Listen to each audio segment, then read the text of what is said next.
কেন্দ্রীয় সরকারের পদ্মশ্রী খেতাব পাওয়ার পর রাজনীতিতে আসার ইঙ্গিত দিলেন বেলডাঙ্গার ভারত সেবাশ্রম মঠের অধ্যক্ষ প্রদীপ্তানন্দ মহারাজ ওরফে কার্তিক মহারাজ। দেখতে থাকুন জনমত বাংলা নিউজ। রবিবার বেলডাঙ্গার আশ্রমে বসে তিনি বলেন, ভারতবর্ষের রাজনীতির যে অবস্থা তাতে সন্ন্যাসীদের রাজনীতিতে আসার সময় হয়েছে।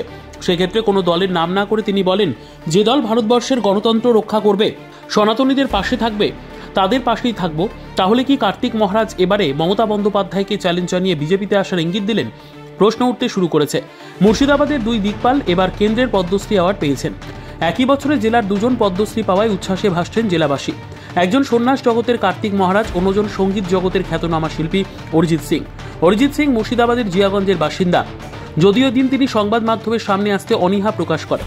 কার্তিক মহারাজ ওরফে প্রদীপ্তানন্দ মহারাজ বেলডাঙ্গার ভারত সেবাশ্রম মঠের অধ্যক্ষ। কার্তিক মহারাজ বিভিন্ন সময় রাজনীতির আঙিনায় আলোচ্য হয়ে উঠেছেন। মুর্শিদাবাদ জেলার তৎকালীন পুলিশ সুপার হুমায়ুন কবিরও কার্তিক মহারাজকে নিয়ে বিস্ফোরক মন্তব্য করেছেন। বলেছিলেন, আমি ডেকেছিলাম, উনি ভয়ে আসেননি।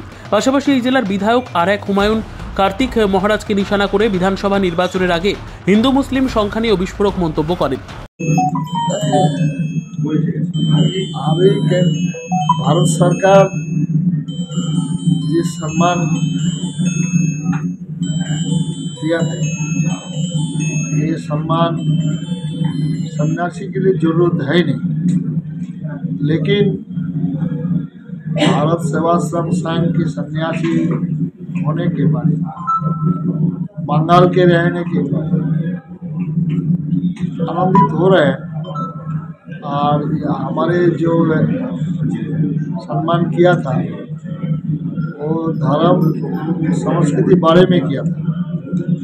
मैं सनातनी है, मैं हिंदू है, इसीलिए मेरे गर्वित है कि स्वामी विवेकानंद भी बोला, I am proud for my Hindu.